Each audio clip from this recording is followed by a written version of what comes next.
আমি পিয়াশ, আমি Rajshahi authorized ACI মোটরসের dealer point, Yamaha showroom, Riderz স্টেশনের ডিলার। এবং আমার খুবই পছন্দের একটি বিজনেস ছিল ইয়ামাহা। দ্যাটস ওয়াই আমার যেহেতু পছন্দের ব্র্যান্ড, সেই জন্য আমি ইয়ামাহার ডিলারশিপটা চুজ করি।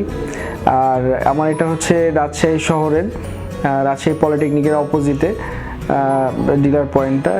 আসলে আমার যেহেতু নিজে আমি বাইকার, প্লাস আমার বাইকের প্রতি ফ্যাসিনেশন সেই ছোটোবেলা থেকে, তো আমার আগে থেকে ইচ্ছা ছিল যে আমি যদি বিজনেস করি বাইক রিলেটেড কোনো কিছু নিয়ে করব। তো সেই ক্ষেত্রে আমি দেখা যাচ্ছে এই বিজনেসটা চুজ করি। আর যেহেতু আমি বাইকার, সেই ক্ষেত্রে দেখা যাচ্ছে কাস্টমার্সদের যে এক্সপেকটেশনস থাকে, এক্সপেকটেশনগুলো আমি বুঝি এবং আমি সেই অনুযায়ী কাস্টমারদের সার্ভিস দিয়ে থাকি।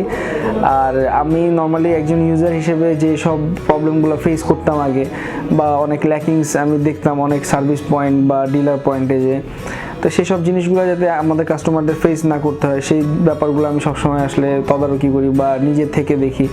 আর ডিলার পয়েন্টে আমি ম্যাক্সিমাম টাইম নিজে থেকে সাপোর্ট দিই আমার স্টাফ যারা আছে।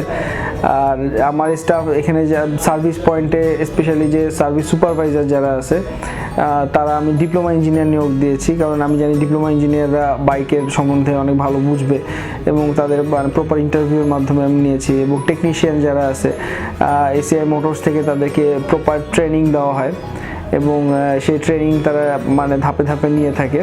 এবং আমাদেরও যারা স্টাফ আছে তারা সেই ট্রেনিংয়ের অংশগ্রহণ করেছেন এবং তারা খুবই ভালোভাবে কাজ করছেন। আর সুপারভিশনের জন্য তো আমি আছি। আর আমি সর্বোপরি বলতে চাই এসিআই মোটরসকে অনেক অনেক ধন্যবাদ, যে তারা ডিলারদের জন্য অনেক করছেন এবং কাস্টমারদের জন্য অনেক করছেন। তাদের যে প্রসেস বা তাদের কাস্টমারের সাথে যে একটা রিলেশনশিপ বিল্ড আপের যে প্রসেস, এই প্রসেসগুলো এসিআই মোটরস খুব ভালো জানে এবং তাদের প্ল্যানিংয়ে এগুলো সব অন্তর্ভুক্ত আছেন। আর সর্বোপরি আমি থ্যাংক ইউ দিতে চাই ACI executive director Subrata Ranjan Das স্যারকে, যে উনি এত ভালো সুপারভিশন করছেন অল ওভার বাংলাদেশ।